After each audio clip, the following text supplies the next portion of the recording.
হরে কৃষ্ণ। শ্রী শ্রী গুরু গৌরাঙ্গ জয়তু, জয় শিল প্রভুপাদ। হরে কৃষ্ণ শুধু ভক্ত সুজন।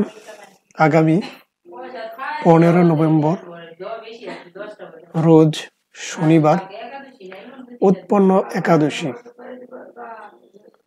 তো আজকে আমরা উৎপন্ন একাদশীর মাহাত্ম্য পাঠ এবং শ্রবণ করব।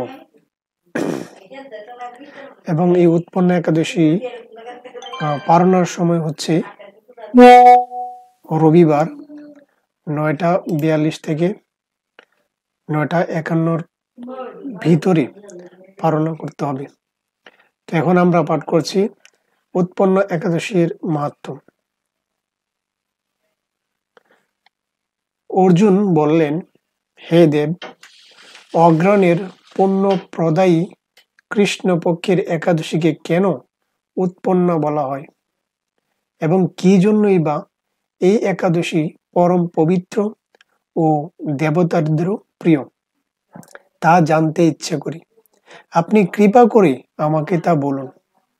তখন ভগবান বললেন, হে পিতাপুত্র, পূর্বে সত্যযুগে মূর নামে এক দানব ছিল, অদ্ভুত আকৃতি বিশিষ্ট। সেই দানবের স্বভাব ছিল অত্যন্ত কুপন। সেই দেবতাদেরও ভীতপ্রদ ছিল। যুদ্ধে দেবতাদের এমনকি স্বর্গরাজ ইন্দ্রকে পর্যন্ত পরাজিত করে স্বর্গ থেকে বিতাড়িত করেছিল। এই দানব এতটা শক্তিশালী ছিল এবং সবাই এত ভয় পেত, দেবতাদেরকেও স্বর্গ থেকে বিতাড়িত করে দিয়েছিল। তো এইভাবে দেবতারা পৃথিবীতে বিচরণ করতে বাধ্য হয়েছিল।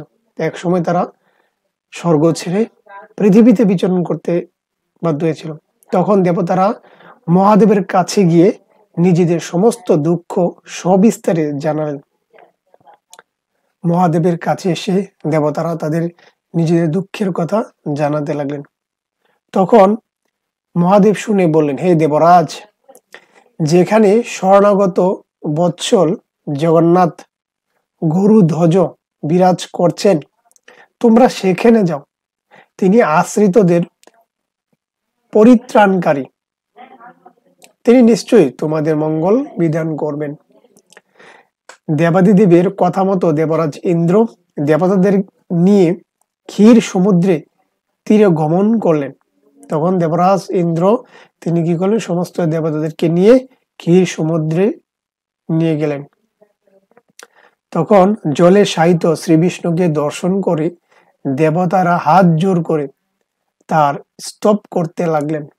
তখন সবাই তাকে ধন্যবাদ প্রণতি নিবেদন করতে লাগলেন এবং তার স্তুতি প্রার্থনা করতে লাগলেন।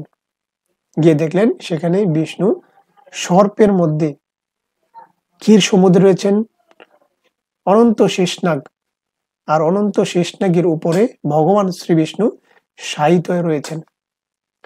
তখন দেবতারা স্তুতির মাধ্যমে নিজ নিজ ধন্য ও দুঃখের কথা তারা ভগবানকে জানাতে লাগলেন। ইন্দ্রের কথা শুনে ভগবান নারায়ণ বললেন, হে ইন্দ্র, সেই মূর দানব কিরকম, সে কেমন শক্তিশালী তা আমায় বলো। তখন ইন্দ্র বললেন, হে ভগবান, প্রাচীনকালে ব্রহ্মবংশে তালজঙ্গা নামে এক অতি পরাক্রমী অসুর ছিল।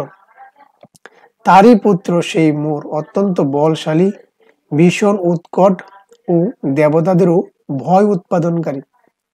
সে চন্দ্রাবতী নামে এক পুরীতে বাস করে।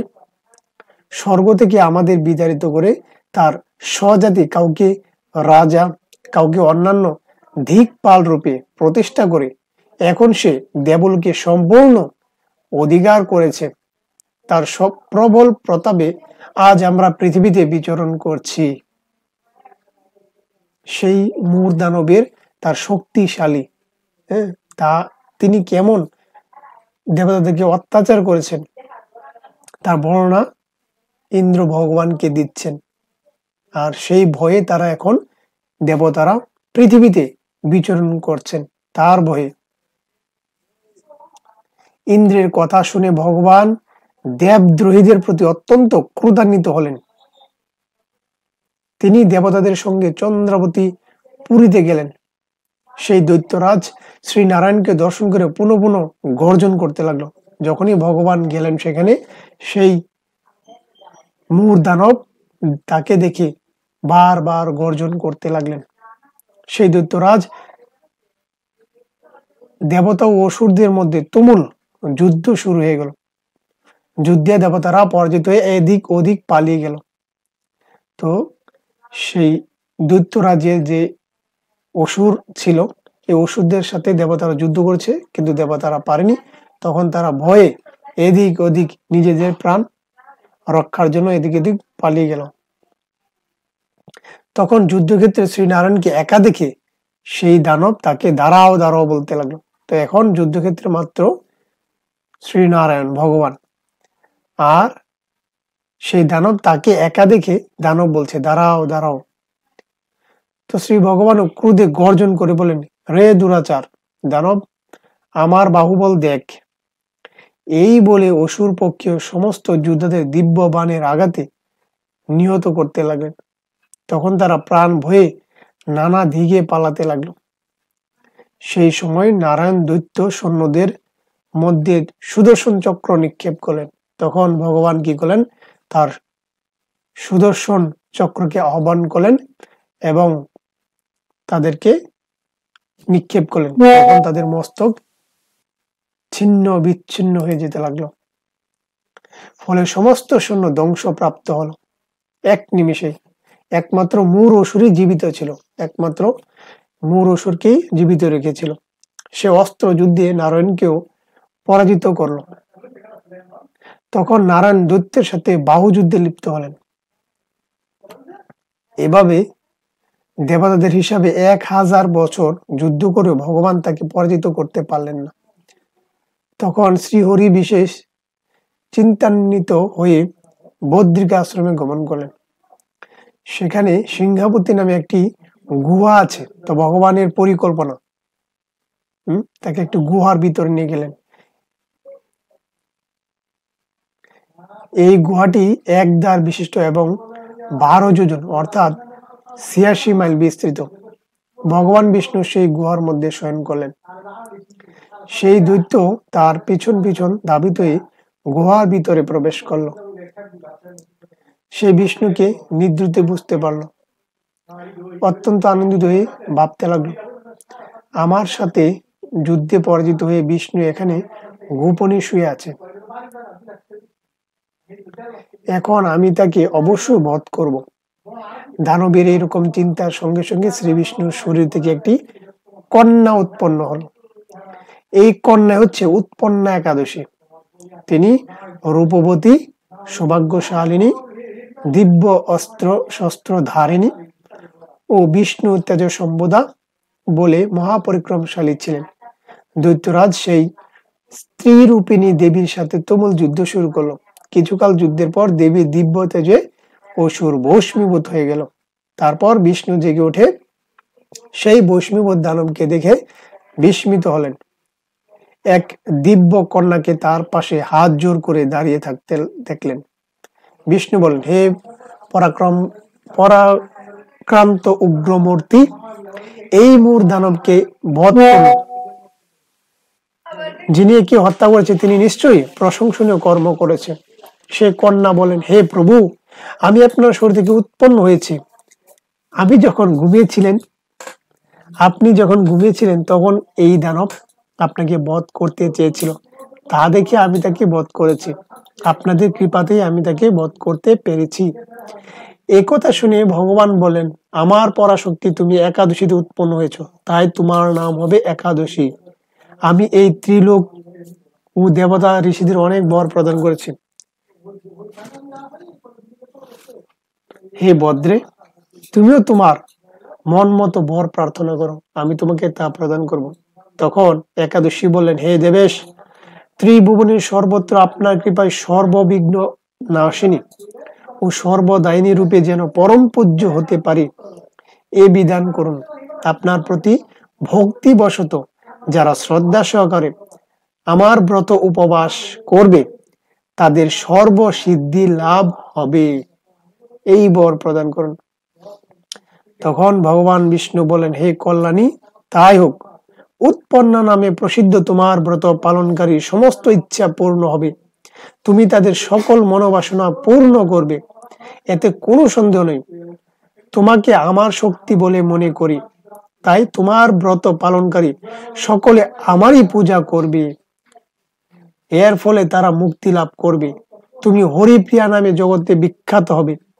তুমি ব্রত পালনকারীর শত্রু বিনাশ, পরম গতি দান এবং সর্বসিদ্ধি প্রদান করতে সমর্থ হবে। ভগবান বিষ্ণু এইভাবে উৎপন্না একাদশীকে বর দান করে অন্তর্নিহিত হলেন। সমস্ত ব্রতকারী দিবারাত্রি ভক্তিপরায়ণ হয়ে এই উৎপন্না একাদশীর উৎপত্তির কথা শ্রবণ কীর্তন করলে শ্রী হরির আশীর্বাদ লাভে ধন্য হবেন। হরি বল। যিনি পাঠ করবেন বা যিনি শ্রবণ করবেন তারা সবাই ভগবান শ্রী হরির অত্যন্ত প্রিয় হবেন এবং তারা ভগবানের আশীর্বাদ লাভ করবেন। সেজন্য প্রত্যেকেরই এই উৎপন্না একাদশী ব্রতমাত্র শ্রবণ করা উচিত এবং কীর্তন করা উচিত এবং ভক্তি এবং নিষ্ঠা সহকারে এই উৎপন্না একাদশী ব্রত পালন করা উচিত।